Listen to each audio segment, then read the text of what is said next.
Bonsoir à tous. Alors après les deux précédentes conférences, je voudrais effectivement revenir sur la notion de temps et la façon dont il est mesuré. Et je voudrais vous expliquer les principes fondamentaux en fait de la mesure du temps et avec des instruments qui sont des horloges.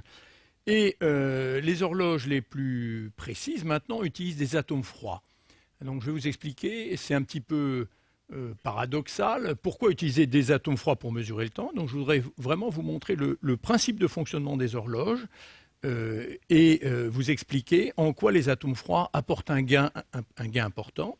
Et puis dans une deuxième partie, je vais vous montrer à quoi servent ces instruments et en particulier à faire des tests fondamentaux de physique et en particulier de relativité. Et c'est un petit peu résumé par ce logo finalement, qui est le logo de notre mission spatiale, dont je parlerai à la fin de cet exposé, où vous avez finalement plusieurs concepts qui sont rassemblés ensemble. Le premier, vous voyez, c'est un sablier égyptien.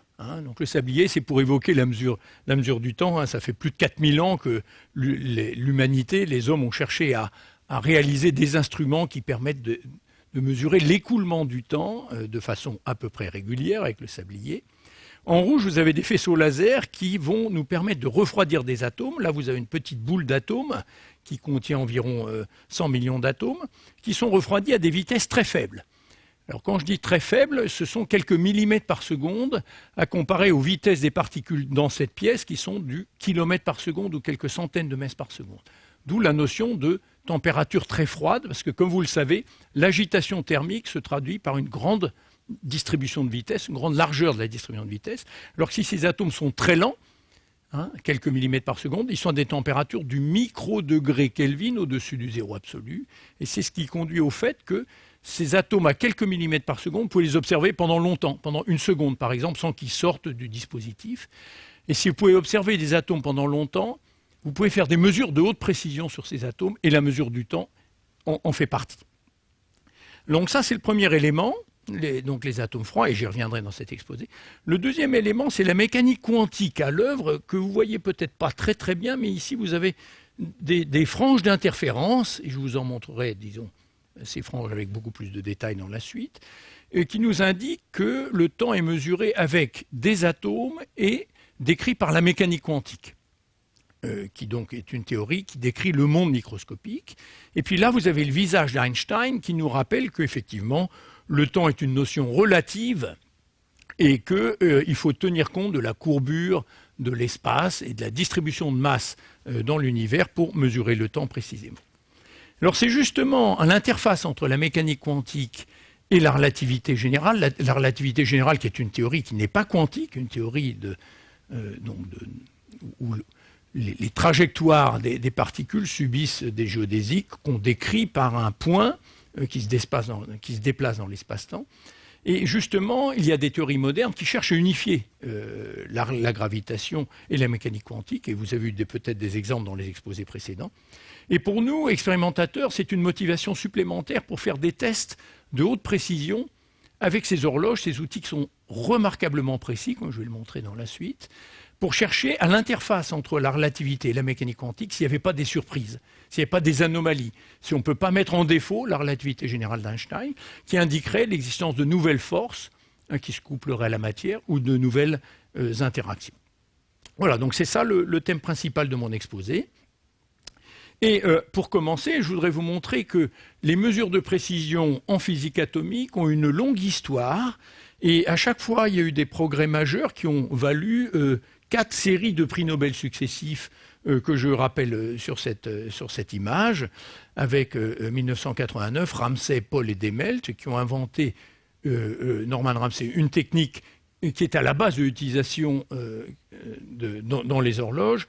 Wolfgang Paul et Hans Demelt ont inventé le piégeage de particules chargées, le piégeage des électrons, le piégeage des ions, et à l'origine du spectromètre de masse, qui est très utilisé pour analyser les composants chimiques. Ça, c'était 1989.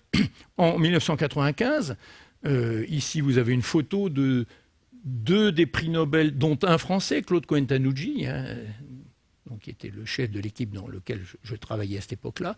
Bill Phillips, donc, qui est un homme, mais là on est tous déguisés, c'était Halloween en 1991 quand Bill Phillips donc, est venu à Paris dans notre laboratoire pour travailler justement sur le refroidissement laser et les horloges à atomes froids.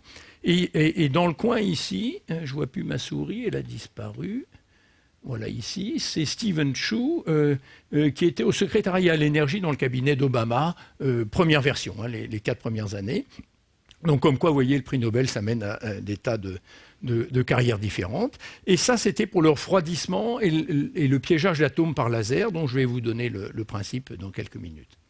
1995, ensuite on passe à 2005, John Hall, Ted Hensch et Roy Glauber, qui ont apporté en fait ce qu'on appelle la spectroscopie laser, donc la spectroscopie atomique, mesurer des transitions dans les atomes, mais dans le domaine visible du spectre électromagnétique, alors que les horloges jusqu'à présent fonctionnaient dans le domaine micro-ondes, donc les ondes radio ou les ondes de quelques centimètres de longueur d'onde. Et John Hall et Ted Hensch ont inventé, John Hall ici à gauche et Ted Hensch ici, ont inventé une nouvelle méthode pour compter les cycles de la lumière, et j'en dirai un petit mot plus tard. Et puis tout récemment, la France a eu un 2e prix Nobel, Serge Haroche, ici en bas. Je suis moins bon avec la souris qu'avec le pointeur laser que j'ai là, donc je pourrais utiliser les deux, comme ça, j'aurai besoin du laser plus tard. Serge Haroche pour le contrôle de particules quantiques élémentaires individuelles, ainsi que Dave Wineland, donc à Boulder, Colorado, qui a travaillé sur le piégeage d'ions et l'utilisation de la mécanique quantique et de tous ces aspects un petit peu paradoxaux pour développer des horloges de très haute précision. Donc ça, c'est juste pour vous montrer que les différentes découvertes qui ont eu lieu en physique atomique ont eu un impact direct sur les mesures de précision et en particulier la mesure du temps. Alors la mesure du temps, je vais commencer avec des choses très simples. Et l'humanité s'est toujours demandé, bon, mesurer le temps, c'est quand même utile. Et il faut chercher un phénomène généralement périodique ou quasi-périodique, comme on dit. Et l'humanité a observé d'abord les phénomènes naturels. La rotation de la Terre, la Lune, le calendrier lunaire, la rotation de la Lune autour de la Terre, et a inventé toutes sortes de calendriers qui étaient fondés sur la rotation de la Terre. Mais il y a plus récemment des objets tout à fait fascinants dans l'univers des pulsars, des étoiles à neutrons très très denses qui émettent de façon très régulière des impulsions électromagnétiques et qui sont des phénomènes naturels très très réguliers qu'on mesure avec des horloges de haute précision. Donc ça, c'est la partie observation phénomènes naturels. Et puis, comme j'ai dit et montré avec le sablier égyptien précédent, les gens ont cherché à faire des horloges plus transportables que l'observation de phénomènes naturels. Et je dirais la première horloge de qualité, si vous voulez, et qui va me permettre d'illustrer le propos, c'est le pendule de Galilée. Donc vous avez ici un pendule, et ce pendule, il est décrit par des lois physiques très simples. La période des petites oscillations du pendule, ici, est donnée ici. T, c'est 2π racine de la longueur du pendule divisé par l'accélération de la gravité. Donc ça, c'est le premier paramètre important. On cherche un phénomène le plus simple possible, qu'on peut décrire avec une équation la plus simple possible. Et puis le deuxième ingrédient du pendule qui va être très important dans mon exposé, c'est la période elle-même du pendule. Donc un pendule, ça bat typiquement à 1 seconde, j'appellerais ça un cycle par seconde, suivant la hauteur du fil et l'accélération de la pesanteur locale. Mais ça, c'est pas très bien, parce que si vous voulez par exemple mesurer des coureurs qui font un 100 mètres, je prends 1 seconde, ils vont faire le 100 mètres en 10 secondes, 9,80, quelque chose comme ça. Et donc, il y en a un qui va mettre 10 battements. Le premier va mettre environ un petit peu moins que 10 battements du pendule. Le second va mettre 10 battements, 1. Donc, ça va être difficile, avec un pendule qui bat à 1 seconde, de discriminer entre deux coureurs qui vont arriver à des instants très proches. Donc, la notion importante, c'est qu'on va chercher à faire des pendules imaginaires, si vous voulez, mais avec une période qui va être plus courte. C'est-à-dire que le battement sera plus rapide. Si j'ai un pendule qui bat 1 million de cycles par seconde, je verrai bien le premier coureur qui arrive sur la ligne d'arrivée par rapport au deuxième, parce qu'il y aura 1 million ou 1 million 10 ou 1 million 100 battements par seconde. Et donc on conçoit bien qu'on a envie de faire en sorte que la période du pendule soit la plus courte possible. Voilà, donc ça c'est le deuxième ingrédient important, une formule simple. Et d'ailleurs, dans cette formule, on voit bien que si la température change, si la longueur du pendule change, ou si l'accélération de la gravité change, on sait que la surface de la Terre, G, n'est pas une constante, eh bien on va avoir des problèmes pour mesurer le temps. Donc c'est ce qu'on appelle la notion d'exactitude de l'horloge, c'est quelle est la qualité avec laquelle on va réaliser deux pendules identiques, ou deux horloges identiques plus généralement. Alors, l'invention majeure associée aux horloges atomiques, c'est au lieu d'utiliser un pendule physique, comme j'ai décrit précédemment, on va utiliser un champ électromagnétique. On va utiliser une onde radio. Hein, et les premières horloges, et que vous connaissez tous, c'est les oscillateurs à quartz, hein, où dans les montres, on a un oscillateur qui est une vibration piézoélectrique d'un cristal de quartz, couplé à un amplificateur qui produit une oscillation. Et cette oscillation, elle est non plus à 1 cycle par seconde, mais elle est à 1 million de cycles par seconde ou 5 millions de cycles par seconde. Donc vous voyez, on a déjà augmenté la fréquence de l'horloge et diminué la période du pendule, mais maintenant c'est une onde électromagnétique qui est utilisée. Donc dans les horloges atomiques, en fait, on va combiner un oscillateur de bonne qualité, avec quelque chose de plus, avec les niveaux d'énergie d'un atome qui sont décrits par la mécanique quantique, qui sont très stables et intrinsèques et identiques en tout lieu. Hein, aux corrections relativistes près dont je parlerai tout à l'heure, un atome de césium à Paris, Tokyo ou Madrid, il aura exactement la même spectroscopie, le même écart entre ces niveaux d'énergie. Donc ça, c'est quelque chose de très bien, parce que deux pendules, pour les faire identiques, il faudra que les longueurs soient rigoureusement les mêmes. Si l'accélération de la pesanteur n'est pas la même à Paris et à Tokyo, par exemple, eh bien, ils ne donneront pas la même seconde, et ça, c'est ennuyeux. Alors que deux atomes sont intrinsèquement décrits par les mêmes lois de la mécanique quantique et auront à une très bonne approximation, seront, si vous voulez, une sorte universelle, une sorte d'horloge universelle. Et comme j'ai dit tout au début, on est capable maintenant de contrôler le mouvement des atomes. Si on est capable de contrôler le mouvement, on va pouvoir faire des mesures très précises parce qu'on va faire ces atomes très lents, et je vais vous montrer comment c'est fait. Et donc ça, c'est fait avec le refroidissement laser. Hein. Donc le point clé, c'est le refroidissement laser produit des vitesses faibles, ça va permettre de longs temps de mesure, donc des résonances très fines, qui sont données simplement par la limite temps-énergie de Heisenberg, ou le fait que si vous observez un phénomène oscillatoire pendant un temps très long, vous allez pouvoir pointer sa fréquence avec une très bonne précision.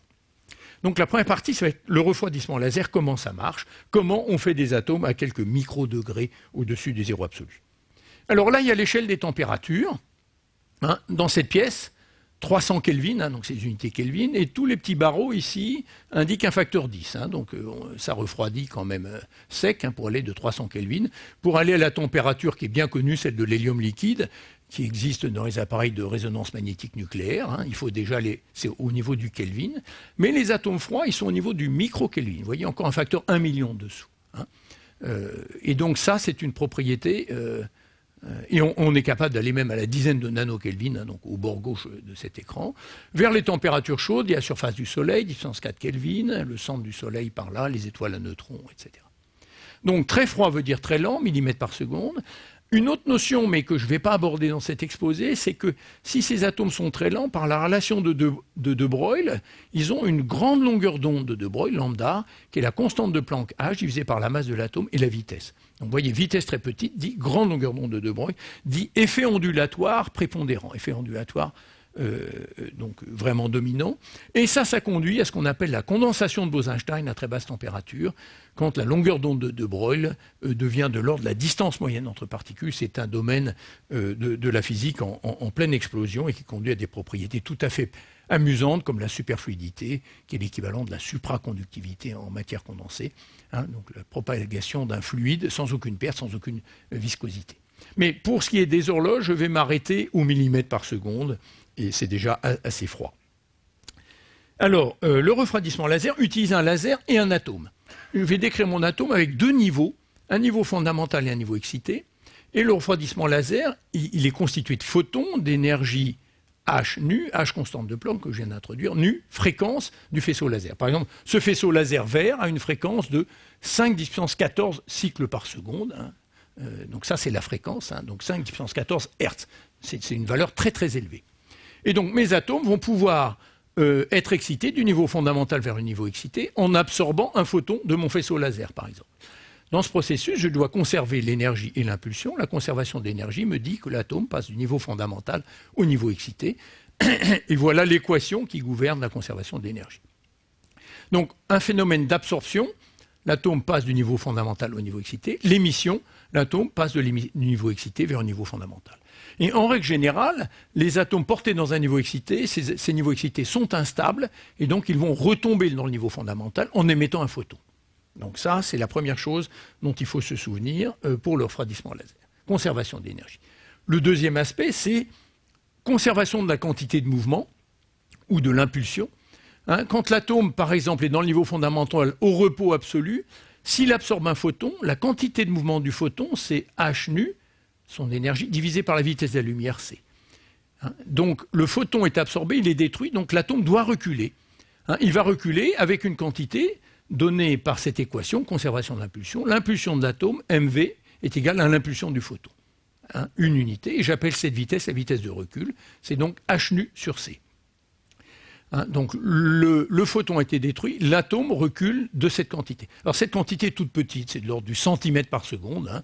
Donc vous allez me dire, si les atomes bougent dans la pièce à 1 km par seconde, 1 cm par seconde d'absorption de photons, c'est pas beaucoup. Mais vous allez voir que ça va être beaucoup parce que cet atome, une fois qu'il est dans le niveau excité, il ne va pas y rester longtemps. Il va retomber dans le niveau fondamental et il va pouvoir absorber à nouveau un photon et faire des cycles successifs d'absorption et d'émission spontanée. Donc cette vitesse de recul, c'est l'énergie divisée par la masse, divisée par la vitesse de la lumière. Donc l'émission spontanée, c'est, une fois que l'atome est dans le niveau excité, sa durée de vie, on l'appelle la durée de vie radiative, est assez courte, et est de l'ordre de la dizaine de nanosecondes, donc 10-8 secondes, ici, et donc il va y rester très peu dans le niveau excité. Donc il va retomber dans le niveau fondamental, et le point clé ici, c'est que lors de l'émission de ces photons spontanés vont être émis dans toutes les directions de façon aléatoire. Donc un atome peut émettre un photon par ici, par là, par là, par là. Par contre, rappelez-vous, quand j'avais envoyé mon faisceau laser de la gauche vers la droite, l'absorption était toujours dirigée dans la même direction. Donc l'atome va absorber un photon, reculer par là, l'émettre au hasard, absorber un deuxième photon, reculer par là, un troisième photon, reculer par là. Et donc vous voyez qu'en moyenne à l'émission, tous ces photons vont se moyenner à zéro. Il va y avoir une espèce de marche au hasard dans le recul de l'atome à l'émission, mais à l'absorption va toujours être dirigée dans la même direction. Donc on conçoit ainsi que le faisceau laser va exercer une force qui s'appelle une force de pression de radiation par succession de cycles de fluorescence qui sont absorption suivie d'une émission spontanée. Chaque absorption communique une vitesse v recul, mais je vais pouvoir répéter ce cycle absorption-émission spontanée un grand nombre de fois par seconde. Donc si j'appelle le nombre moyen de cycles par seconde W, eh bien c'est simplement proportionnel à l'inverse de la durée de vie, l'inverse du temps que les atomes passent dans le niveau excité. Et donc l'inverse de ce temps, c'est, rappelez-vous, 10-8 secondes, donc ça fait 10 puissance 8 secondes moins 1. Ça veut dire que je vais pouvoir absorber un photon 10 puissance 8 fois par seconde, et bien que ce changement de vitesse soit très petit, 1 cm par seconde, multiplié par 10 puissance 8 fois par seconde, je vais trouver 10 puissance 6 mètres par seconde carré. Et donc ça, c'est 10 puissance 5 fois la pesanteur. Donc vous voyez, avec un faisceau laser, je peux exercer une force qui est 100 000 fois l'accélération de la pesanteur sur mon atome, qui est une force considérable.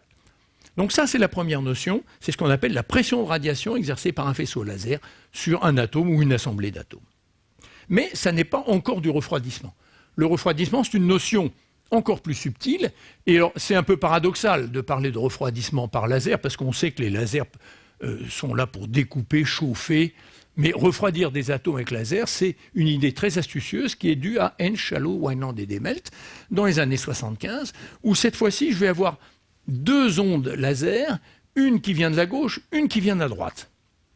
Je vais choisir la fréquence du laser en dessous de la fréquence de résonance de l'atome, dont j'ai parlé tout à l'heure, nu EF, nu atomique, nu de l'atome ici, mais je vais la choisir plus petite. Donc je vais choisir la fréquence du laser, pas suffisante pour exciter l'atome directement. Et ce défaut d'énergie, si vous voulez, va être fourni par quoi? Par l'effet Doppler. C'est-à-dire que si l'atome bouge, avec l'effet Doppler, il va mettre en résonance le faisceau laser et amener le faisceau laser en résonance entre la transition FE. Et dans ce processus, eh bien, la pression de radiation va être grande si le faisceau laser à résonance. Et comment ça va se faire? C'est illustré par ce schéma.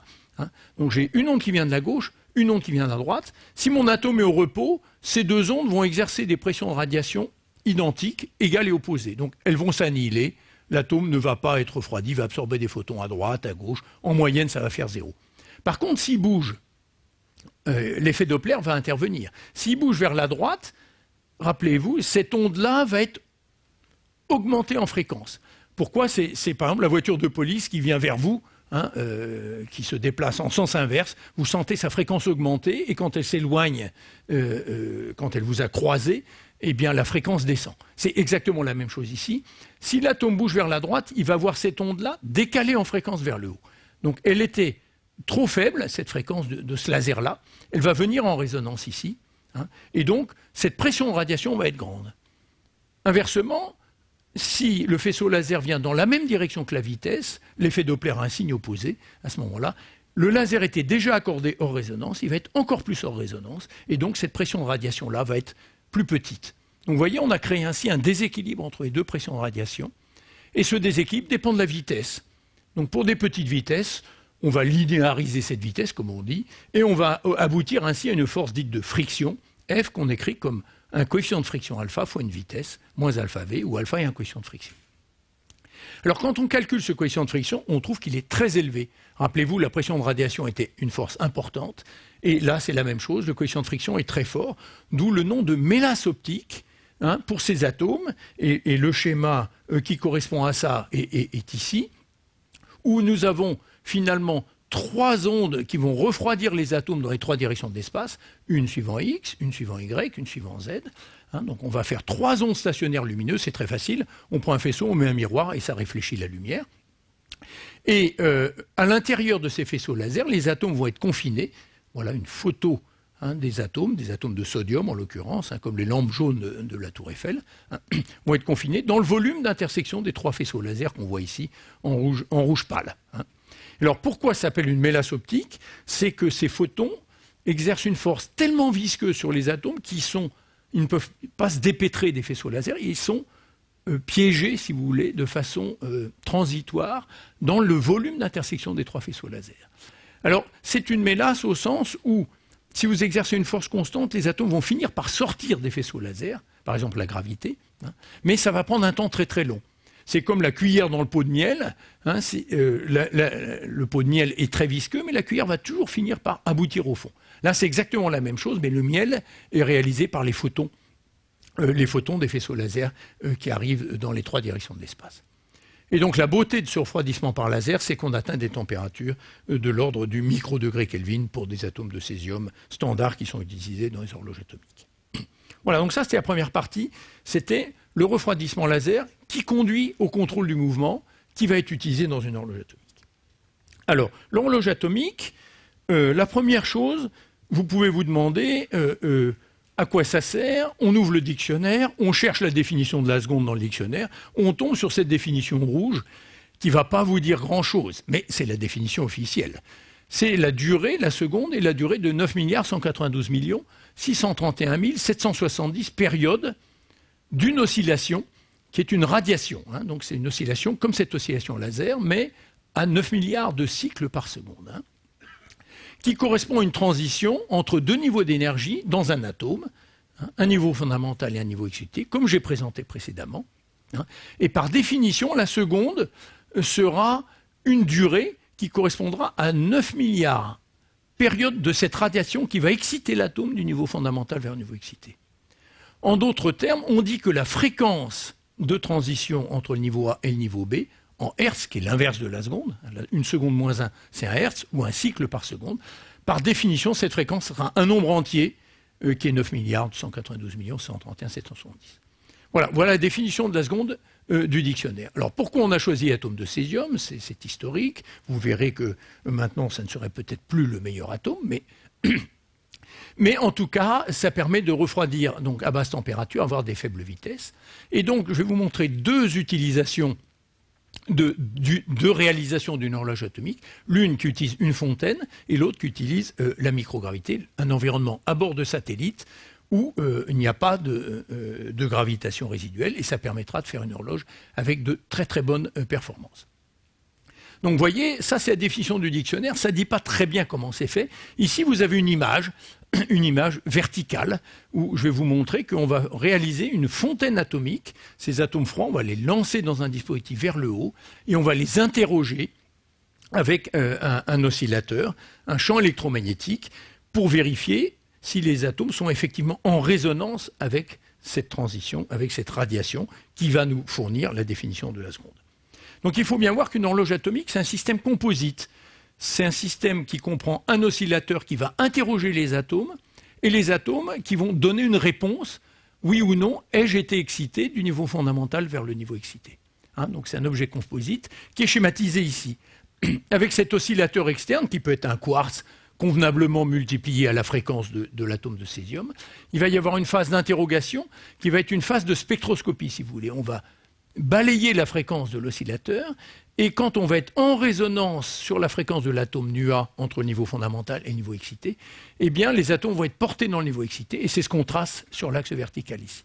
Donc ils vont être portés dans le niveau excité, c'est une courbe de résonance, parce que si on est désaccordé par rapport à la résonance, on n'excite pas les atomes, tout simplement. Et donc, on vient interroger ces atomes, interroger cette courbe de résonance. À partir de ce signal de résonance, on va générer ce qu'on appelle un signal d'erreur. C'est-à-dire que si l'oscillateur est un petit peu désaccordé, s'il n'est pas au sommet de la résonance, s'il est un petit peu ici, eh bien on voit qu'on n'a pas porté tous les atomes dans le niveau excité, donc il faut corriger l'oscillateur. Et donc on réalise un système de correction digitale, tout simplement. Et on va corriger la fréquence de l'oscillateur pour rester verrouillé, en fait, sur la transition atomique. Donc le quartz, qui est un système qui va dériver tout seul, eh bien on va le forcer à rester verrouillé sur l'écart en énergie donné par les mécaniques quantiques entre le niveau fondamental et le niveau excité. Donc c'est ça le principe d'une horloge atomique. C'est un oscillateur dont la fréquence est verrouillée sur la fréquence d'une transition atomique. La deuxième notion qu'on voit qui est très importante, c'est plus la résonance delta nu ici, la largeur de la résonance est faible, plus l'asservissement sera précis. On voit bien si la résonance est très fine, eh bien l'asservissement sera très précis. D'où l'objet d'utiliser des atomes froids, ça va être de faire une résonance delta nu très fine. Donc voilà le principe de la fontaine. Si vous lancez les atomes à 1 mètre de haut, eh bien vous allez pouvoir les mesurer pendant une seconde. Typiquement, si j'enche mon pointeur à 1 mètre, ça va faire une seconde ou une demi-seconde. Je ne voudrais pas le casser, mais... Et donc, on part avec une assemblée d'atomes qu'on a refroidis dans une mélasse optique avec ces 6 faisceaux laser, 2 faisceaux verticaux, 4 faisceaux horizontaux. C'est cette petite boule qui contient typiquement 100 millions d'atomes.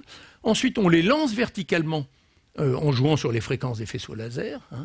Et puis, ils vont croiser ce qu'on appelle une cavité micro-ondes, ici, qui a des trous pour que les atomes passent au travers. Cette cavité va être alimentée par un générateur qui servira d'oscillateur. Donc l'oscillateur qui est dans cette boîte-là va charger cette cavité par une radiation qui est autour de 9 GHz, 192 millions, etc. Période d'oscillation. Et donc les atomes vont subir une excitation à la montée, ensuite ils vont faire demi-tour dans le noir au-dessus, et une deuxième excitation à la descente. Et ça, c'est un mécanisme d'interférence, d'où un signal d'interférence que je vais montrer sur le transparent suivant. Et puis après, une fois que les atomes ont interagi pendant une seconde avec le champ, enfin 2 fois, une fois la montée, une fois la descente, eh bien on va sonder avec un autre faisceau laser en dessous si les atomes ont fait la transition ou non entre le niveau fondamental et le niveau excité. Et ça se fait par fluorescence. On excite les atomes, on recueille cette fluorescence sur une photodiode et on calcule une transition de probabilité entre le niveau fondamental et le niveau excité. Alors voilà, je vais vous montrer d'abord le signal de résonance. Alors vous voyez, c'est un signal de résonance qui est lié à une interférence. On a un signal, on a une grande enveloppe comme ça, mais cette enveloppe oscille, vous voyez, donc de façon très très régulière. Et si je fais un zoom, ça s'appelle des franges d'interférence, si je fais un zoom sur la frange centrale, je trouve que la largeur de la frange correspond à 1 Hertz. Donc c'est une frange très fine, et ça c'est très bon pour faire une horloge de précision, parce que ça correspond dans ce cas précis à un temps d'interaction effectif de 0,5 secondes. Donc ça c'est un signal de mécanique quantique qui me donne la probabilité de transition entre le niveau fondamental et le niveau excité. Si tous les atomes sont portés dans le niveau excité, c'est 1. Si rien ne se passe, les atomes restent dans le niveau fondamental, c'est 0. Et ce qu'on va faire, c'est qu'on va sélectionner la frange centrale et on va faire un asservissement digital en mesurant la probabilité de transition à droite ou à gauche de cette frange. Et on va égaliser ces deux probabilités de transition. Si elles sont égales, c'est que la frange centrale est bien centrée. S'il y a une petite dérive de l'oscillateur, eh bien, vers la gauche, par exemple, vers les basses fréquences, eh bien, ce niveau-là va monter, celui-là va descendre. Et donc, on va générer un signal d'erreur simplement en faisant la différence entre une mesure à droite et une mesure à gauche. Donc, on a réalisé ainsi une horloge atomique où l'oscillateur est verrouillé sur la transition de l'atome. Alors, le deuxième point qui est important, vous voyez, c'est que le rapport signal sur bruit, S sur N, ici, est très bon. On ne voit pas le bruit, en fait, à cette échelle-là. C'est le bruit de digitalisation de l'écran. Le rapport vaut entre 2000 et 5000 dans les bonnes horloges. Et donc, ça, c'est important parce que tout instrument physique a des limitations techniques. Et le rapport signal sur bruit sur ces franges, vous voyez bien, va conditionner. Si le rapport signal sur bruit est bon, vous verrez bien qu'ici, on aura très, très peu de bruit. Donc, l'horloge ne sera pas limité par le bruit technique, mais plutôt par le bruit quantique. Et donc, il faut avoir le rapport signal sur bruit le plus élevé possible. Donc, voilà un dispositif. Concrètement, les atomes sont refroidis à la base, ici, dans cette zone-là. Ces atomes à 1 microkelvin, évidemment, ils ne peuvent pas être dans la pièce actuelle, à 300 Kelvin, parce que la moindre collision entre un atome froid et un atome chaud va produire 2 atomes chauds. Donc c'est dans une enceinte à vide, vous avez des fenêtres ici, et puis ici ce qu'on appelle des coupleurs de fibres, par des fibres optiques, on amène la lumière pour refroidir, préparer, détecter les atomes. Ensuite on les lance dans un tuyau toujours à vide qui est entouré de blindage magnétique, parce que le champ magnétique terrestre fait des perturbations des niveaux d'énergie de l'atome. Donc là on a démonté les blindages externes, mais il reste encore 2 blindages intérieurs ici. Et puis les atomes font leur demi-tour et sont détectés dans la zone en bas pour la fluorescence, pour mesurer le signal que je vous ai montré. Voilà, donc voilà une fontaine atomique, mais vous allez me dire comment vous allez tester les propriétés de cette fontaine. Il en faut une deuxième. Et à ce moment-là, on fait fonctionner les 2 oscillateurs indépendamment et on mesure les fluctuations résiduelles entre ces 2 dispositifs. Alors, chaque oscillateur, le pendule, par exemple, on pourrait comparer notre horloge atomique à un pendule, mais le pendule, il bat à 1 Hz, c'est pas très commode. On va plutôt comparer 2 horloges de qualité comparable pour pouvoir en déduire les performances de chacune d'entre elles. Donc si elles sont identiques, c'est très bien. On dira que les performances sont à peu près divisées par racine de 2, l'une avec l'autre. Donc ce qui est porté ici, c'est les fluctuations résiduelles de fréquence, c'est ce qu'on appelle une variance, c'est la racine de la variance pour être plus précis, qui sont finalement les variations résiduelles qu'on mesure entre ces 2 horloges. Chaque instrument physique a du bruit, donc ces 2 horloges ne sont pas parfaites, et on va mesurer cycle après cycle, et donc je n'ai pas dit que ces horloges fonctionnaient en mode pulsé, mais on refroidit les atomes, on les lance, on les détecte. Ça prend 1 seconde, on recommence, on refroidit, on lance. Et à chaque seconde, on mesure une fréquence. Et voilà, ce qui est porté ici, c'est la différence de fréquence entre l'horloge 1 et l'horloge 2. Et ce qu'on voit, en fonction du temps de mesure, donc quand on répète, on voit que cette différence de fréquence s'améliore, ça c'est normal, quand je fais 100 mesures sur un échantillon, si toutes ces mesures sont indépendantes l'une d'entre elles, je vais gagner racine de 100. C'est comme quand je joue à pile ou face, je vais avoir, au bout d'un grand nombre de réalisations, je vais avoir 50 chances de faire pile, 50 chances de faire face, si ma pièce n'est pas biaisée. Là c'est exactement la même chose, je vais mesurer pendant 1000 secondes, 10 000 secondes, une journée, 5 secondes c'est à peu près une journée, 10 jours. Et ce que je vois, c'est que ces 2 fontaines fonctionnent très bien parce que les fluctuations résiduelles de fréquence se moyennent comme la racine du temps de mesure, exactement comme le pile ou face dont je parlais tout à l'heure. Et la deuxième chose que vous voyez qui est importante, c'est que pour atteindre une fluctuation relative de fréquence de 10-16 en valeur relative, et je vais vous dire à quoi ça correspond dans une minute, eh bien, il faut attendre à peu près 10 jours, une dizaine de jours, pour que ces horloges atteignent une résolution de fréquence, donc une stabilité relative définie par rapport à la fréquence de 9 GHz que j'ai introduit tout à l'heure. Eh bien, c'est seulement le 16e chiffre après la virgule qui va commencer à fluctuer quand j'aurai moyenné pendant 1 million de secondes, soit une dizaine de jours. Donc ça, c'est la deuxième chose dont il faut bien se souvenir. C'est-à-dire que quand l'horloge marche bien, eh bien, plus j'attends, meilleure sera la moyenne des fluctuations relatives de fréquence.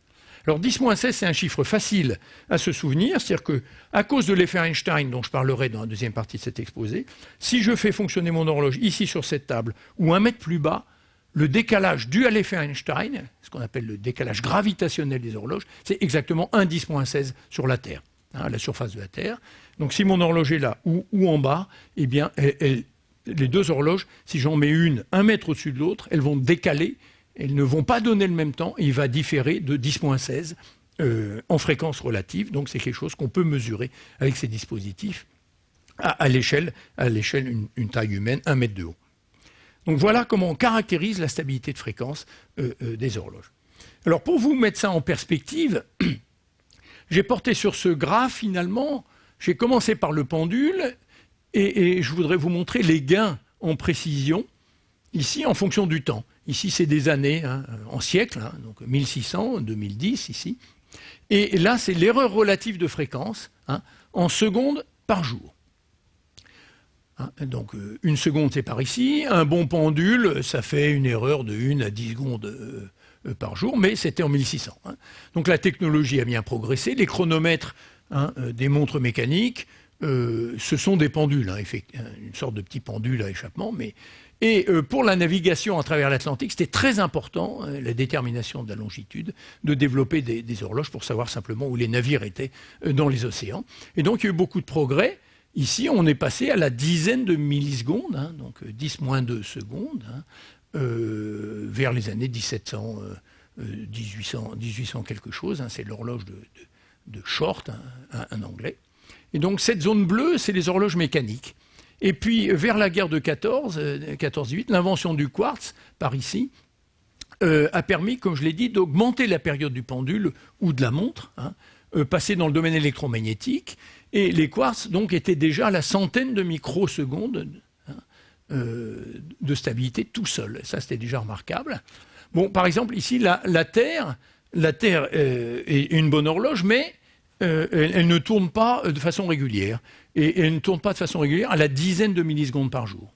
Donc, vous voyez, une horloge fondée sur la rotation de la Terre serait limitée par ici, autour entre 1 et 10 millisecondes. Et puis en jaune, ici, il y a les horloges atomiques. Donc, la première horloge atomique, faite en Angleterre dans les années 60, la première horloge atomique ici en rouge, et les fontaines à atomes froids sont ici maintenant. Vous voyez, donc on a gagné énormément. On est maintenant à la centaine de picosecondes par jour. Donc une picoseconde, c'est 10-12 secondes. Donc ça, c'est 10-10 secondes par jour. Les meilleures fontaines sont à 10 picosecondes par jour en vert ici. Et tout récemment, dans les 2 dernières années, il y a eu des horloges optiques qui ne fonctionnent plus à partir de l'atome de césium, donc plus la définition du dictionnaire, mais des horloges qui fonctionnent sur d'autres atomes et qui sont remarquables, qui sont maintenant à 10-18 en fréquence relative, qui correspondent à moins de 1 picoseconde par jour. Donc 10-12 d'erreurs par jour. Donc ça fait 10-17, mais c'est même en dessous de 10-17 maintenant. Donc ça, c'est une révolution toute récente, qui est les horloges qui fonctionnent dans le domaine optique. Alors là, on comprend bien pourquoi dans le domaine optique, c'est-à-dire que le pendule dans une horloge à césium oscille à 10 puissance 10 cycles par seconde, et ce laser-là, il oscille à 10 puissance 14 ou 15 cycles par seconde. Donc 100 000 fois plus vite. Et rappelez-vous, tout au début de cet exposé, j'ai parlé du fait que plus le pendule oscille rapidement, plus vite on sera capable de voir des petites différences de temps ou de fréquence. Donc vous voyez, en gros, le gain ici, c'est de l'ordre d'un ordre de grandeur tous les 10 ans, donc c'est un gain exponentiel ici. Et pour l'instant, tout ça, ça se met bien sur une droite dans cette échelle linéaire log ici. Et donc, la question se pose, jusqu'où va-t-on pouvoir aller avec ces dispositifs? Et on est encore assez loin des limites, mais je mentionnerai une limite intéressante à la fin de cet exposé. Donc, pour se souvenir, 1 seconde d'erreur tous les 3 milliards d'années, soit 5 secondes sur l'âge de l'univers. Donc, si on avait démarré ces horloges au début de l'âge de l'univers, elles n'auraient pas différé de plus de 5 secondes à l'époque présente. Donc, c'est des objets redoutables de point de vue de leur sensibilité. Alors, évidemment, ça fait se poser des tas de questions. C'est ce type de chiffres, mais oui, mais est-ce qu'on est sûr que la physique atomique, au début de l'univers, était la même que la physique atomique maintenant? C'est le grand physicien Dirac qui a posé la question, mais est-ce qu'à l'échelle cosmologique, on est sûr que la masse de l'électron ou la masse du proton, ou le rapport entre la masse de l'électron et la masse du proton est bien la même maintenant après 14 milliards d'années ou au début de l'âge de l'univers. Est-ce que la constante de structure fine qui caractérise la stabilité des atomes et des molécules, qui s'appelle alpha, c'est un nombre sans dimension, 1 sur 137. D'abord, on n'est pas capable de le calculer, mais est-ce que cette constante de structure fine qui, comme je l'ai dit, caractérise la force des interactions électromagnétiques entre l'électron, le proton, etc., les atomes ensemble, eh bien, est-elle stable sur l'âge de l'univers? Donc ça, c'est un domaine de recherche très actif. On cherche à vérifier si oui ou non les constantes fondamentales de la physique sont constantes. Et à la date d'aujourd'hui, malgré tous nos efforts, on n'a pas encore vu de déviation, ce qui serait le signe d'une nouvelle physique, mais c'est ce qu'on cherche à mesurer avec une précision toujours meilleure et meilleure. Voilà, donc pour vous montrer le gain des horloges optiques, là j'ai montré la même instabilité que j'ai montré tout à l'heure, mais ça n'est plus une horloge à césium, maintenant c'est 2 horloges optiques à ytterbium, bon, pour des raisons techniques. Et alors, comme le pendule bat beaucoup plus vite, vous voyez, cette horloge, elle fait 3 10-16 à 1 seconde, où tau, c'est la racine du temps en secondes, donc si je prends 1 seconde. Donc, rappelez-vous, les horloges à césium, pour aller à 1 10-16, il fallait 10 jours, et celle-là, en 1 seconde, elle est déjà à 3 10-16. Et en 8 heures, 7 ou 8 heures, elle est à 10-18. Et 10-18, c'est 1 cm de redshift. Donc, vous voyez le gain en sensibilité qu'apportent les horloges qui fonctionnent dans le domaine optique, dans le domaine visible du spectre électromagnétique, le vert par exemple, comme ici. Donc c'est un gain considérable. C'est 2 ordres de grandeur au-delà des horloges à césium. Donc un de ces jours, il va falloir changer la définition de la seconde, parce que le césium n'est plus le meilleur atome pour réaliser les horloges de plus haute précision. Donc ça, c'est un résultat obtenu aux États-Unis tout récemment. Donc il montre la sensibilité ultime de ces horloges optiques, et les progrès continuent à grande vitesse. Alors pour vous illustrer ça, une jolie expérience qui a été faite pour montrer la sensibilité de ces dispositifs, c'est l'effet Einstein dont j'ai parlé tout à l'heure. Le fait que si je mets 2 horloges identiques, j'en monte une de 30 cm, je dois voir le décalage. Eh bien c'est ce qui est représenté ici. Donc, dans le groupe de Dave Wineland, le prix Nobel 2012, ils avaient 2 horloges aluminium et ils ont mesuré l'écart de fréquence entre ces 2 horloges en fonction du temps. Donc vous voyez, il y a des fluctuations, ces objets ne sont pas parfaits. Mais la valeur moyenne, c'est la courbe jaune ici. Et puis ici, ils ont mis une horloge sur un cric. Et bon, c'est des horloges assez complexes. Ils ont monté de 30 cm seulement l'horloge. Et vous voyez que l'écart de fréquence maintenant est ici. Et ça n'est rien d'autre que l'effet Einstein, le décalage gravitationnel de l'horloge. GH sur C2, G accélération de pesanteur, H égale 30 cm, c'est vitesse de la lumière. Et donc c'est en accord avec la prédiction d'Einstein, mais vous voyez le rapport signal sur bruit n'est pas grandiose. Mais ça montre simplement qu'à l'échelle humaine, il faut se préoccuper de l'effet Einstein dans la vie de tous les jours pour ces instruments ultra sensibles. Alors, pour faire beaucoup mieux, il faut augmenter la différence d'altitude, et ça sera la dernière partie de mon exposé. Il faut mettre ces horloges sur satellite, et c'est un des projets que nous conduisons avec l'Agence spatiale européenne et le CNES, l'Agence française de l'espace. Donc je reviens à mon logo. Maintenant, je vais vous montrer comment on va mettre une horloge à atomes froids. Ce ne sera pas une horloge optique, parce que la technologie n'est pas mûre encore, mais une horloge à atomes froids, à atomes de césium micro-ondes, à bord d'un satellite. Et on va utiliser le fait qu'à bord du satellite, il n'y a pas de gravité. Et donc la fontaine dont j'ai montré le principe tout à l'heure, avec l'aller-retour, va pouvoir fonctionner en aller simple, mais avec un temps d'interaction encore plus long, donc une résonance encore plus fine. Donc c'est le projet ACES, Atomic Clock Ensemble in Space, en anglais. Donc à bord de la Station spatiale internationale, qui est un gros satellite, qu'on peut voir à l'œil nu même, qui est en orbite à 400 km au-dessus de la surface de la Terre, eh bien on va mettre une horloge à atomes froids, un maser à hydrogène qui sert d'horloge de référence, de comparaison à bord, et puis un système de transfert de temps entre l'espace et le sol, avec une parabole tout simplement, pour faire une comparaison précise entre les échelles de temps réalisées au sol, dans les laboratoires primaires de temps, comme on dit. En France, c'est l'Observatoire de Paris. En Allemagne, c'est à la PTB. Aux États-Unis, c'est au NIST. On va pouvoir comparer les horloges sol avec l'horloge spatiale et ainsi mesurer le décalage, l'effet Einstein en particulier. Et aussi, cette horloge spatiale servira d'horloge de transfert pour comparer une horloge au sol ici à une autre horloge au sol ici ou à d'autres. Tout un réseau d'horloges. Il y a une dizaine de laboratoires qui vont être connectés via l'horloge spatiale de cette mission. Alors, on va utiliser 3 propriétés importantes de l'espace.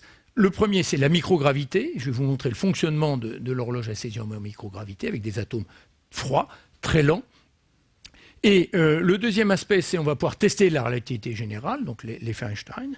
Et le troisième aspect, c'est la couverture mondiale, c'est-à-dire que le satellite passe au-dessus de tous les continents et va pouvoir faire des comparaisons avec cette horloge, sans autre lien qu'un lien micro-ondes, un lien dans le domaine des ondes radio, si vous voulez, entre l'espace et le sol. Donc c'est assez universel, on utilise la couverture globale de la Terre par un satellite.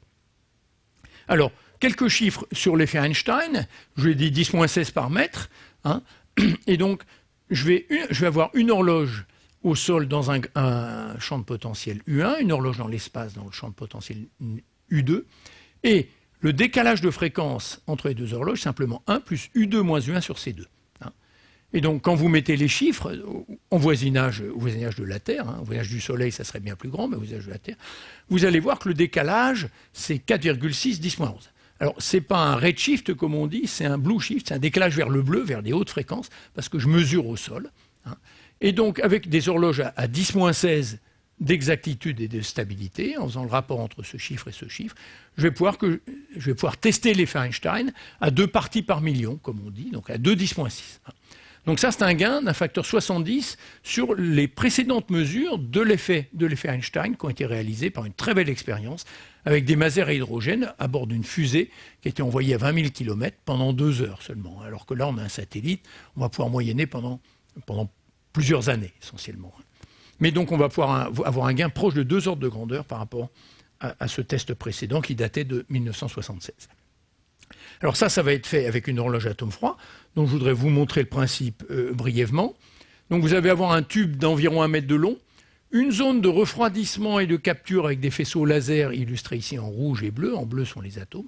On va lancer les atomes dans un tube, on va interroger ces atomes avec une onde micro-ondes dans une cavité ici à l'intérieur, en lançant les atomes tout doucement. Et puis ici, on a des faisceaux de détection qu'on va brancher et pour détecter si oui ou non les atomes ont fait la transition du niveau fondamental vers le niveau excité, comme j'ai expliqué tout à l'heure.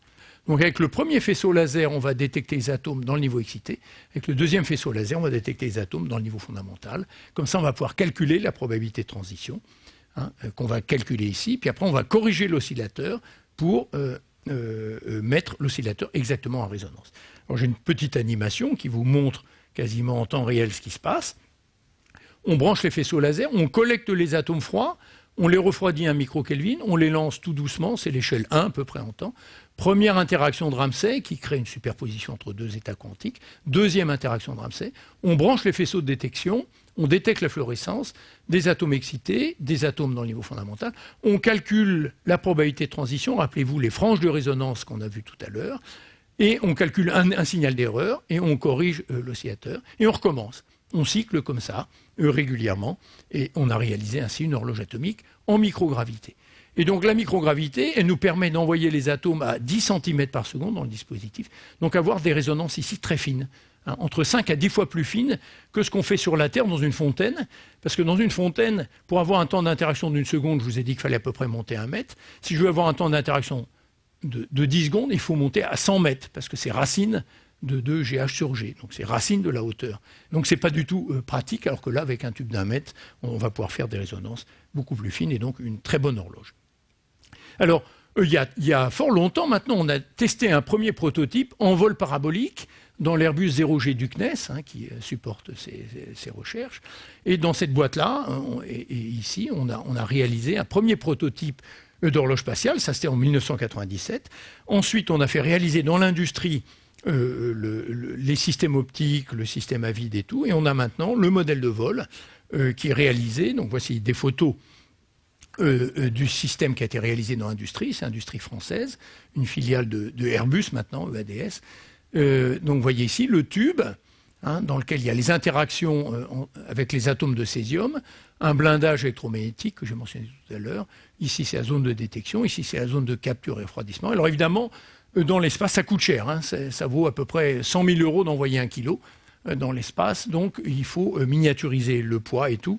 Et la masse totale du système est quand même relativement élevée. C'est essentiellement dû au blindage magnétique lié au champ terrestre, au champ magnétique terrestre. Il faut protéger les atomes du champ magnétique terrestre. Et en orbite, ce champ magnétique terrestre change de direction, donc il faut des blindages successifs. Et donc la masse du dispositif est de l'ordre de 40 kg, 44 kg pour le tube césium, et c'est essentiellement des blindages magnétiques. Alors, pour illuminer ces atomes, il a fallu aussi faire des développements de bancs optiques. Donc sur ce banc optique-là, vous avez une dizaine de sources laser, vous avez les fibres optiques qui envoient la lumière de ce banc optique sur le tube césium pour interroger les atomes, les refroidir et tout. Et tout ça, ça doit supporter une quinzaine de G, des variations de température au lancement de la fusée, et des variations de température de moins 50 à plus 60 degrés, d'où beaucoup de travaux d'ingénierie très avancés. Mais nous avons maintenant un dispositif qui est en test à Toulouse. Donc voilà le modèle qui va voler dans 2 ans, lancé à bord de la station spatiale dans 2 ans. Vous avez la source laser dont j'ai montré le schéma très brièvement, le tube césium, une cavité, une couverture pour isoler des fluctuations thermiques ici.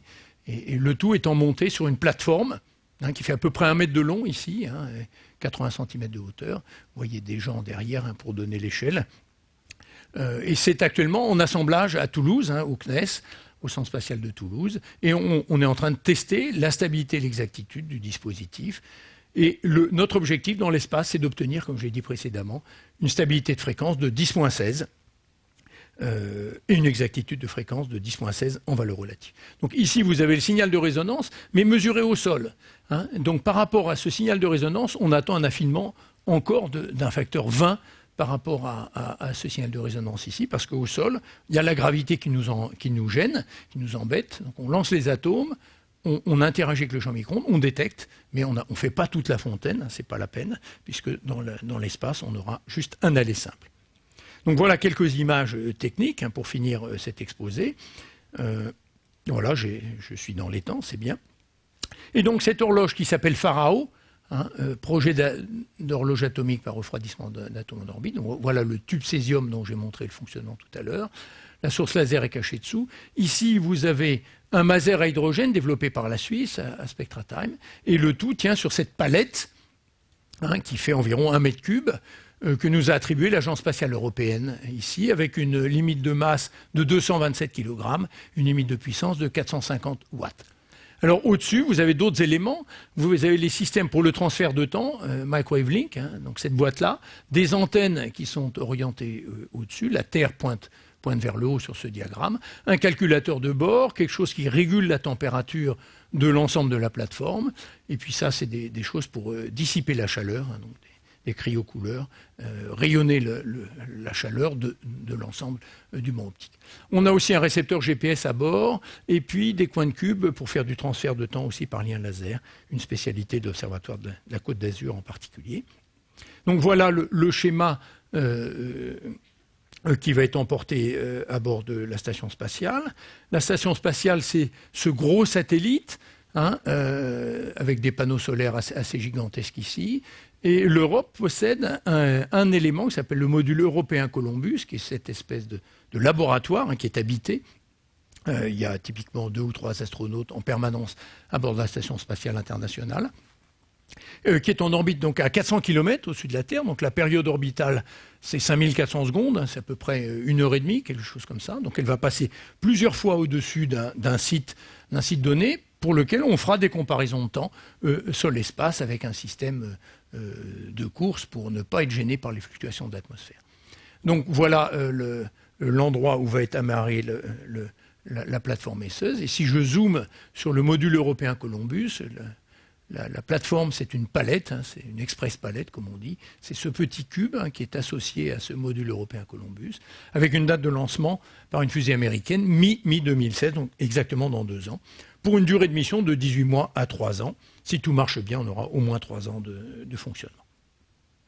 Voilà, donc l'intérêt de mettre une telle horloge dans l'espace, c'est de pouvoir faire maintenant des tests de physique fondamentale et des comparaisons horloge sol-sol à un niveau qu'on ne peut pas faire actuellement via les satellites GPS, parce que le transfert de temps GPS, qui est très utile par ailleurs pour le positionnement de voitures, d'objets à la surface du globe, c'est très bon, mais ce n'est pas suffisant pour comparer des horloges de haute précision entre elles.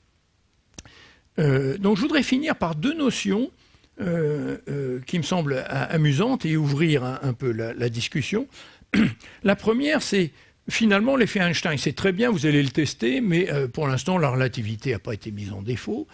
Et donc, on peut renverser l'argument et dire, une fois qu'on a testé l'effet Einstein, pourquoi ne pas l'utiliser pour mesurer quelque chose? Et je vous ai dit que les horloges avaient maintenant des précisions et des stabilités de l'ordre de 2 à quelques 10-18, et ça correspond à 2 à quelques centimètres de précision. Et donc on peut imaginer la chose suivante, on peut imaginer qu'on va utiliser l'effet Einstein non pas pour mesurer la différence de fréquence entre les horloges, mais simplement pour faire de la géodésie, c'est-à-dire mesurer les différences de potentiel gravitationnel entre une horloge 1 et une horloge 2, situées par exemple à une altitude différente ou dans un potentiel gravitationnel différent. Donc vous voyez, on ne teste plus l'effet Einstein, mais on l'utilise comme un outil, simplement pour faire autre chose que du transfert de temps, pour mesurer le potentiel terrestre. Alors le potentiel terrestre, c'est très intéressant, parce qu'il résulte de beaucoup de choses. Il y a les marées, il y a éventuellement des tremblements de terre, la surface, la croûte terrestre est très vivante. Hein, et si vous êtes capable de mesurer avec des horloges à 10,18 à 1 cm près le champ de gravitation entre deux points distants, c'est très intéressant pour la géodésie. Alors, les géodésistes n'ont pas attendu les horloges pour faire des cartes du géoïde, c'est-à-dire la surface équipotentielle de la Terre, la surface qui approxime à peu près le fait que la Terre est ronde. Mais vous voyez ici les déviations en rouge, les déviations positives, en bleu les déviations négatives par rapport au géoïde. Et du rouge vif comme ça, c'est 1 mètre d'écart au géoïde. Et il y a des incertitudes actuellement par les mesures par satellite. Il y a des géodésies par satellite. Il y a eu 3 missions successives très belles qui ont permis de mesurer ce géoïde terrestre, avec des niveaux de précision tout à fait impressionnants. Et on fait ça à peu près, le modèle global du géoïde terrestre est actuellement bon à la dizaine de centimètres près. Donc 10 cm, c'est 10-17 et les horloges sont à 10-18. Donc vous voyez une perspective très intéressante d'utiliser les horloges maintenant pour faire autre chose que du transfert de temps, pour mesurer des différences de potentiel à la surface de la Terre et comparer les méthodes par satellite, qui sont des méthodes assez classiques, à des méthodes qui impliquent la relativité générale. Donc ça, c'est une première remarque que je voudrais faire. Et avec la mission ESSEUS, on va démontrer le principe avec un lien, avec le transfert de temps ici et là. On va démontrer le principe au niveau de la dizaine de centimètres, qui devient déjà compétitif avec les méthodes de géodésie spatiale, mais avec des perspectives d'aller encore au-delà. Et la dernière remarque que je voudrais faire, finalement, c'est très bien, mais la géodésie terrestre, c'est bien, mais le potentiel terrestre a des fluctuations. La surface de la Terre, comme je l'ai dit il y a une minute, quelque chose de vivant. Si vous avez beaucoup d'eau dans la Seine, eh bien, vous allez changer légèrement le potentiel. Si les glaciers fondent, eh bien, la surface de la Terre va remonter un petit peu, ça s'appelle le rebond glaciaire, et donc le potentiel va changer. Et donc, à la fin, on va être gêné parce qu'on veut faire du transfert de temps de très haute précision, 10,18, 10,19, mais le potentiel, où sont les horloges, va maintenant conduire à des fluctuations. Donc, on sent qu'il va y avoir une limite imposé par simplement le décalage gravitationnel d'Einstein et les fluctuations du potentiel terrestre. Et donc, c'est maintenant dans la perspective, il va falloir mettre ces horloges non plus à la surface du sol, mais dans l'espace. Pourquoi dans l'espace? Parce que quand on s'éloigne de la Terre, ces fluctuations locales de potentiel terrestre en fait, vont être fortement atténuées. Et si on va à 20 000 km, on a réduit par déjà 3 ordres de grandeur l'effet des fluctuations du potentiel terrestre. Donc ça, c'est une perspective, c'est la solution du futur. Les horloges vont être limitées dans la précision du temps, la précision avec laquelle on pourra réaliser le temps autour de 10,18, 10,19, c'est-à-dire au niveau du centimètre ou millimètre. Il faudra connaître vraiment bien le potentiel terrestre ou le mesurer. Évidemment, si je mets 2 horloges l'une à côté de l'autre, elles vont voir les mêmes fluctuations. Donc ce n'est pas grave. Je pourrais encore comparer 2 horloges qui vont voir exactement les mêmes fluctuations. Néanmoins, la plupart des applications des horloges utilisent des comparaisons à distance. Je veux transférer le temps d'un endroit A à un endroit B. Je veux comparer une horloge ici et une horloge là. Je veux faire du positionnement par satellite et j'utilise des horloges à bord de satellite et des horloges au sol, comme pour faire du GPS.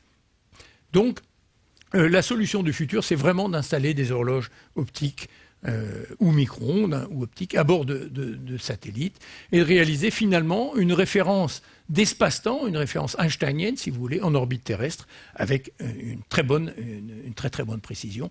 Et à ce moment-là, on pourra se référencer à ce référentiel qui sera bien plus stable qu'un référentiel terrestre, et pouvoir pousser ainsi la technologie et les tests de physique fondamentale à un nouveau degré de précision. Voilà, il est temps que je m'arrête. Je serai ravi de répondre à vos questions maintenant. Merci.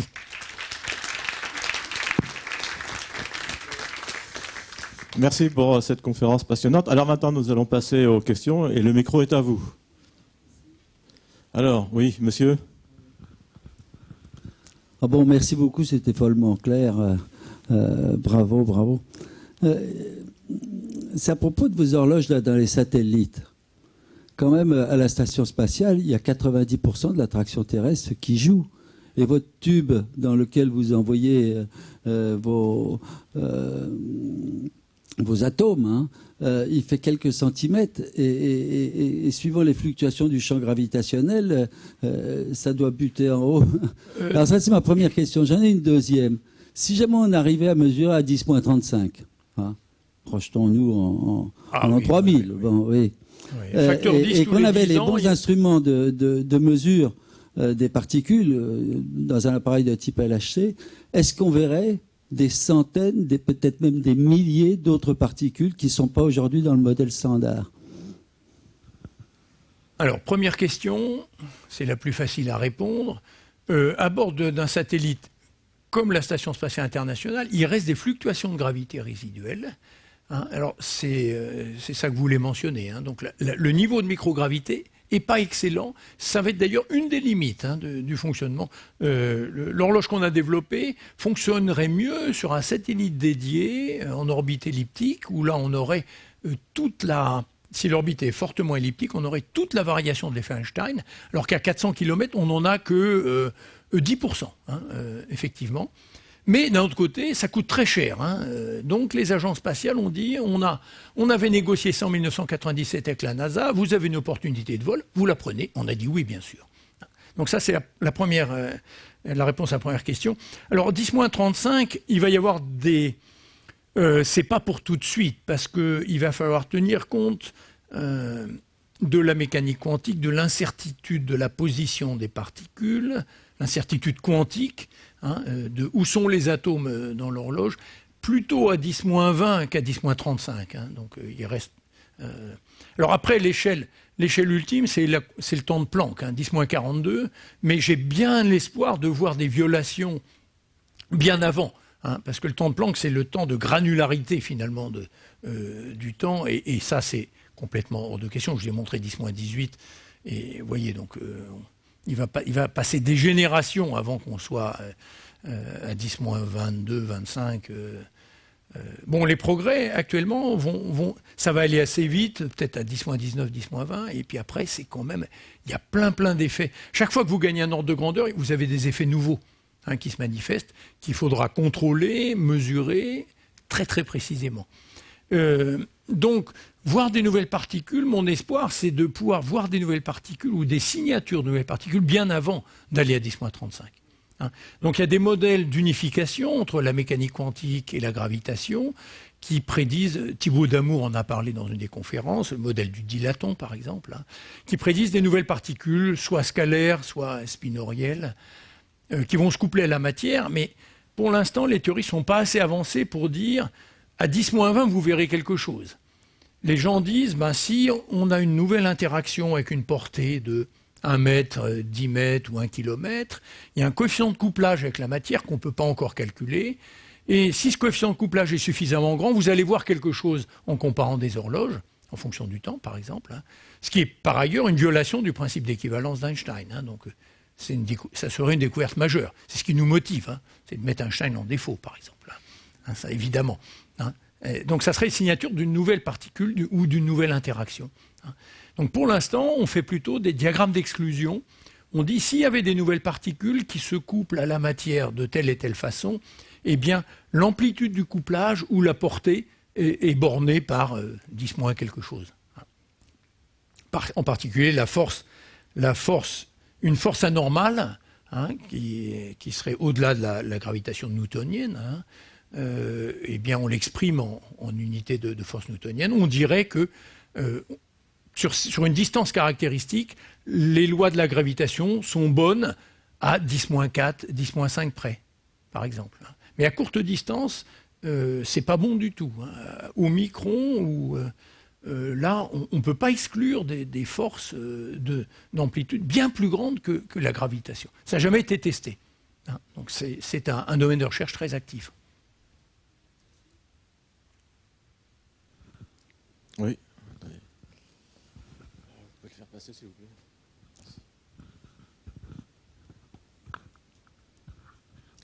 Bonjour. Bonjour. Bonjour, oui. Merci pour cette belle conférence. Je ne comprends pas bien l'origine des franges de Ramsay. Bon, on voit bien que c'est un phénomène d'interférence, mais c'est une interférence de quoi avec quoi? Ah, voilà. L'interférence de l'atome avec lui-même quand il fait son aller-retour ou pas du tout? Absolument. Ah, c'est une interférence de l'atome avec lui-même. Alors on peut le voir de façon très simple. Vous connaissez l'expérience de fente Young en optique, où on a une source de lumière, on met deux fentes, et puis sur un écran lointain, on voit des franges d'interférence, parce qu'on ne peut pas dire si les photons sont passés par la fente de gauche ou la fente de droite. Hein, c'est la complémentarité onde-corpuscule. Hein. On peut décrire la mécanique quantique et les photons en disant c'est des petits grains de lumière, mais c'est tout à fait équivalent de dire qu'on a une onde électromagnétique qui se propage, qui éclaire un écran avec une amplitude, et puis, principe de diffraction de Fresnel, cette amplitude diffracte sur les deux fentes, et dans le champ lointain de diffraction sur les deux fentes, j'ai un signal d'interférence. D'accord ? Ça c'est en optique, c'est l'interférence de photons. Pour l'atome, c'est exactement la même chose. Dans ma fontaine, bon, je ne sais pas si je peux y revenir. Voilà, dans la fontaine, ici, qu'est-ce qui joue le rôle de mes deux fentes? Eh bien, c'est l'interaction entre les atomes avec le champ électromagnétique à la montée, fente 1, et à la descente, fente 2. Et donc, quand je vais calculer la probabilité de transition pour mon atome de passer du niveau fondamental au niveau excité, je vais calculer une amplitude de probabilité. Hein. L'atome peut être excité à la montée et rien faire à la descente, ou rien à la montée et faire l'excitation à la descente. Donc j'ai deux chemins quantiques qui vont conduire au même état final, l'atome dans le niveau excité, mais avec une histoire différente, parce que l'excitation peut avoir eu lieu lors de la première excitation ou lors de la deuxième excitation. Et donc ça, c'est exactement l'analogue des fentes Young dont je parlais tout à l'heure avec les photons. Donc chaque atome, physiquement, chaque atome est dans une superposition cohérente dans la zone au-dessus, d'être dans l'état fondamental et dans le niveau excité. Et tant que je n'ai pas fait de la mesure, je ne sais pas. Hein. Quand je fais la mesure, je projette l'atome, je fais une projection quantique dans un état. Et la réponse, c'est l'atome est soit dans le niveau fondamental, soit dans le niveau excité. Je n'ai pas le choix. Il n'est pas moitié-moitié. Quand je fais la mesure, je le projette, c'est un des postulats de la mécanique quantique, dans l'un ou l'autre des deux états. Et ce qui se passe dans l'horloge, c'est que le résultat de cette projection dépend de la fréquence du champ d'excitation micro-ondes. Donc ces franges sont bien des franges d'interférence, mais résolues, si vous voulez, en fréquence, hein, suivant l'excitation des atomes. Je peux mettre tous les atomes dans le niveau excité ou tous les atomes dans le niveau fondamental. D'accord, merci.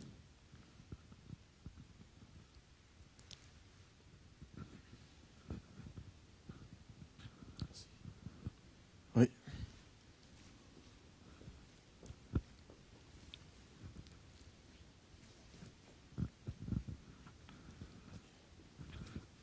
Quand vous faites communiquer le satellite avec les stations au sol, il n'y a pas d'incertitude associée à la transmission de l'onde? Ah si, absolument. Absolument. Et donc il a fallu développer un système de transfert de temps de course. Pourquoi? Parce que il y a plusieurs éléments qui perturbent le transfert. Il y a les fluctuations de l'atmosphère. Hein. L'atmosphère est quelque chose de dynamique, il y a de la turbulence. Et il y a aussi ce qu'on appelle des électrons libres, hein, donc le total electron content en anglais, c'est-à-dire qu'il y a des électrons qui peuvent créer de la dispersion sur la transmission des ondes radio entre le sol et l'espace. Alors par rapport au système GPS, notre système est un système deux voies. Hein, le système GPS lui, est un système une voie. Vous avez des satellites GPS qui émettent une onde électromagnétique, qui sont reçus par votre téléphone, par exemple, hein, et vous avez un petit quartz qui se synchronise, et le système GPS envoie un code, et finalement vous dit quelle est la différence de temps entre le code que vous avez envoyé ici et l'instant où il a été émis par le satellite GPS. Donc ça fait un des bras de la triangulation pour un satellite. Après, vous avez 2, 3, 4 satellites, et simplement avec 3 ou 4 satellites, vous avez des temps de propagation différents, et donc ça vous donne votre position. L'ennui, c'est que, et pour le transfert de temps, c'est un peu la même chose. On peut transférer le temps de l'espace vers le sol. L'ennui, c'est que les fluctuations de l'atmosphère conduisent à des erreurs de quelques nanosecondes, typiquement, parce que c'est un système une voie. Alors, nanosecondes, je vous ai montré des horloges à 10 picosecondes par jour. Donc, nanosecondes, c'est 1000 fois trop grand. Fort heureusement, il y a une méthode qui est maintenant bien connue, qui avait été utilisée de façon spectaculaire par Bob Wesson en 1976 pour la première mesure du redshift, c'est de faire un système deux voies. C'est-à-dire qu'au lieu d'avoir émission et réception, vous avez une station sol qui émet jusqu'au satellite, le satellite reçoit et renvoie. Et ça prend un temps assez court, hein, si l'orbite est basse. Et donc vous allez dater les instants d'arrivée dans l'espace et dater l'aller-retour. Et on voit bien qu'on va avoir deux équations à deux inconnus. Une des inconnues, c'est la différence de temps entre les deux horloges. L'autre inconnu, c'est le retard atmosphérique. Mais l'aller-retour, si l'atmosphère n'a pas changé dans le temps d'aller-retour, ce qui est une bonne approximation, eh bien, dans cette équation, vous allez pouvoir mesurer les fluctuations. Parce que je reviens à la même horloge. Si je vois que le temps émis après l'aller-retour a été modifié, c'est les fluctuations de l'atmosphère. Hein. Et donc, je vais mesurer les fluctuations de l'atmosphère, je vais les diviser par deux, hein, et les envoyer sur un signal au satellite compte tenu des fluctuations de l'atmosphère. Voilà. Donc ça permet, c'est une méthode deux voies qui permet de s'affranchir des fluctuations de l'atmosphère, des électrons et de... Alors il faut que le système soit bien réciproque, enfin il y a des tas de choses à faire. Et donc on vise une stabilité en temps de l'ordre en dessous de la picoseconde sur un temps de passage de la station spatiale au-dessus d'un point sol, qui est de l'ordre de 400 secondes, 300-400 secondes suivant le zénith où on est. Et donc ça c'est sub-picoseconde, ça c'est bien mieux que ce qu'on fait avec le GPS qui est limité à quelques nanosecondes. Mais le prix à payer, c'est qu'il faut émettre et recevoir. Donc c'est plus complexe. Il faut une antenne d'à peu près 80 cm de diamètre. Donc c'est une méthode très générale. Elle est aussi utilisée en transmission sur fibre optique. Vous pouvez transmettre maintenant le temps ou les fréquences d'un point à un autre via les fibres télécom. Ça c'est un domaine en développement rapide aussi actuellement. Maintenant sur des distances importantes, mais continentales. On est capable maintenant, sur plusieurs centaines de kilomètres, d'envoyer un signal d'horloge d'un point A à un point B à travers une fibre. La fibre optique, elle va changer de température, elle va vibrer, etc. Mais avec des méthodes d'aller-retour vraiment très similaires à la méthode par satellite, on peut mesurer en temps réel ces fluctuations de phase de la fibre optique, de longueur, de temps de propagation, et les compenser. Donc ça, c'est la méthode... la botte secrète pour arriver à faire un transfert de temps précis entre l'espace et le sol. Alors si on a des temps de propagation beaucoup plus longs, c'est plus compliqué, parce qu'il faut tenir compte de la vitesse finie de propagation de la lumière, et l'atmosphère peut changer d'état entre l'aller et retour, donc il y a des précautions à prendre supplémentaires.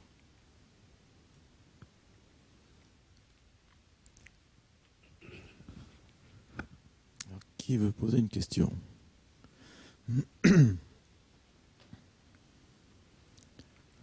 Alors c'est moi qui vais en poser une. Est-ce qu'avec les horloges atomiques, on pourrait détecter les ondes gravitationnelles, dans la mesure où elles sont très sensibles au potentiel gravitationnel? Absolument. Très bonne question. Alors, la réponse est oui. La question, c'est les ondes gravitationnelles à quelle fréquence, hein? Donc, la première difficulté avec des horloges atomiques, ça a été proposé. Il faut mettre ces horloges atomiques à grande distance. Donc il faudrait faire une horloge au sol, une horloge à bord d'un satellite à 20 000 km ou 40 000 km, parce que la distance conditionne la fréquence d'émission des ondes gravitationnelles.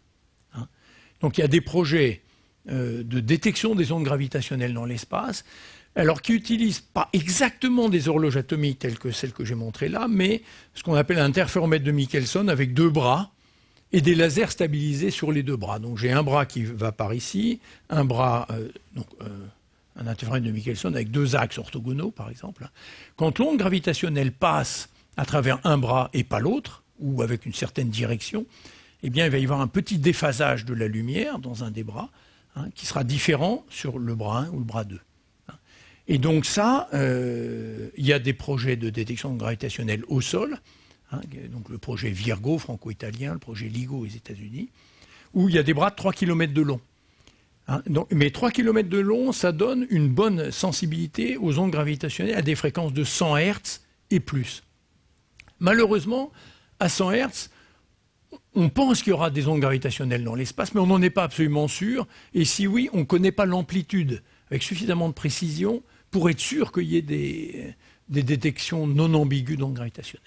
Par contre, si je vais à 0,1 Hz ou 0,1 Hz, là on sait qu'il y a des étoiles doubles, des pulsars binaires périodiques qui émettent des ondes gravitationnelles. Ça, on en est certain. Ils ont été, ces étoiles ont été étudiées par nos techniques. Donc, on sait qu'elles émettent des ondes gravitationnelles. Mais là, il faut aller à plus basse fréquence. Et aller à plus basse fréquence à la surface de la Terre, c'est très difficile. Et donc, il faut aller dans l'espace à bord de satellites. C'est le projet LISA, ou European LISA. Donc, un interféromètre dans l'espace, où là, on va mettre des satellites avec des lasers, avec 1 million de kilomètres de distance entre les bras pour voir les très très basses fréquences. On est sûr d'avoir des ondes gravitationnelles. Alors, il y a des recherches très actives pour utiliser les ondes gravitationnelles, pour détecter les ondes gravitationnelles avec des horloges dont j'ai dit juste un mot au début de cet exposé, c'est les pulsars. On sait maintenant détecter des centaines de pulsars dans l'univers et on est capable de détecter leurs instants d'arrivée à la surface de la Terre. Et donc s'il y a des ondes gravitationnelles qui passent sur le trajet d'un pulsar 1 et qui ne passent pas sur le trajet d'un pulsar 2, ou qui passent plus tard sur le trajet d'un pulsar 2, un pulsar 3 ou un pulsar n, eh bien, je vais pouvoir mesurer des anomalies dans le timing des pulsars réalisés au sol. Donc là, il y a des très gros projets d'astronomie, le SKA, Square Kilometer Array Antenna, donc en Afrique du Sud et en Australie, avec deux antennes, 2 systèmes d'antennes, qui vont utiliser ces horloges naturelles que sont les pulsars pour détecter les ondes gravitationnelles à basse fréquence. Enfin, un autre projet qui me plaît beaucoup, qui n'utilise pas des horloges, mais une variante des horloges très très proche. C'est vraiment le même schéma. Ça s'appelle les interféromètres atomiques, où au lieu d'être sensible au déphasage, donc d'être sensible au temps, on ne va pas être sensible au temps, mais être sensible aux accélérations. Donc c'est vraiment une variante de ce que j'ai dit aujourd'hui. Et il y a des projets assez ambitieux de faire des détecteurs d'ondes gravitationnelles qui permettraient au sol, en tout cas pour l'instant, de détecter les ondes gravitationnelles dans une bande de fréquence de l'ordre du Hertz. Donc en dessous de la bande de fréquence des interféromètres optiques. Pourquoi ? Parce que les atomes, on peut les laisser tomber. Si on les laisse tomber pendant 1 seconde, on sera plus sensible au bruit des pendules, des supports de miroir et au bruit sismique de la Terre. Donc les limites des détecteurs d'ondes gravitationnelles terrestres, c'est à nouveau les fluctuations du potentiel terrestre, le bruit sismique qui secoue les miroirs de l'interféromètre. Les atomes froids, une fois qu'on les a produits, on les laisse tomber, ils sont en chute libre. Ils ne subissent pas le bruit sismique. Donc il y a l'espoir, mais ça va prendre une dizaine d'années, pour montrer que la sensibilité de ce type d'instrument peut être suffisante, peut être compétitive par rapport aux interféromètres optiques en cours de développement, sur lesquels les gens ont travaillé depuis 25 ans, 30 ans même maintenant, et qui atteignent une sensibilité redoutable actuellement, mais pour l'instant sans détection positive d'événements non gravitationnels. Alors, qui veut poser une question ?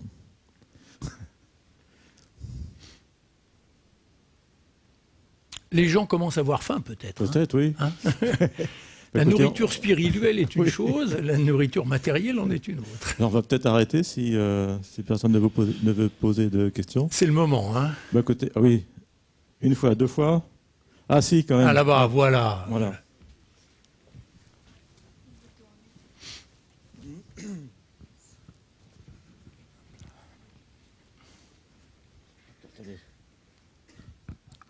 Merci. Non, c'est pas une question, c'est juste une demande de confirmation. D'après ce que vous avez expliqué à la fin, actuellement, les mesures géodésiques que peuvent faire les géophysiciens, par exemple mesurer la variation de hauteur du niveau des mers, hein, par exemple, est de l'ordre, cette précision n'est que de l'ordre de 20 cm. On ne descend pas en dessous de 20 cm. Alors, c'est pas tout à fait juste. Non, parce que j'ai... Non, il faut plutôt dire... Parce que si on veut mesurer le niveau des mers par des méthodes de lidar, de réflexion de signaux, on peut aller au millimètre, là, en valeur moyenne. Mais c'est pas de la géodésie. C'est mesurer l'altitude de la surface de la mer à un instant donné par rapport à un autre point de référence. Ah ben, j'ai bien fait de poser la question. Donc effectivement, on peut mesurer le niveau des mers. Ça n'est pas de la géodésie. Ça n'est pas une mesure géodésique. Oh, si, c'est une mesure géodésique. Oui, mais enfin... ça n'est pas la même quantité physique. D'accord. C'est une mesure d'altimétrie. Ah, cette altimétrie peut atteindre le millimètre. Ah oui, oui, oui. Ah, d'accord. Oui. Alors après Moyen-Âge, hein. Après, oui. évidemment, il y a les vagues et tout. Donc, Oui. Non, parce que j'aurais pensé... il y a les saisons, limité. s'il y a des nuages, par exemple, hein, il y a une pression et tout, donc c'est quelque chose de vivant. Hein. Là, ce que je veux dire avec les horloges, c'est que les horloges donnent accès non pas à l'accélération de la gravité, mais au potentiel, l'ensemble du potentiel. Donc c'est l'intégrale du champ de gravité sur un volume. Et donc c'est sensible à des choses qui décroissent comme 1 sur la distance et non pas 1 sur le carré de la distance. Une force est comme une accélération 1 sur R2, mais le potentiel est en 1 sur R. Donc on peut sonder des distances, des plus grandes distances, entre guillemets, en mesurant le potentiel et non pas le champ de gravitation. Merci. Alors, encore une question Non, je crois pas. Écoutez, je vous remercie de votre participation. Merci à Christophe Salomon pour cette conférence.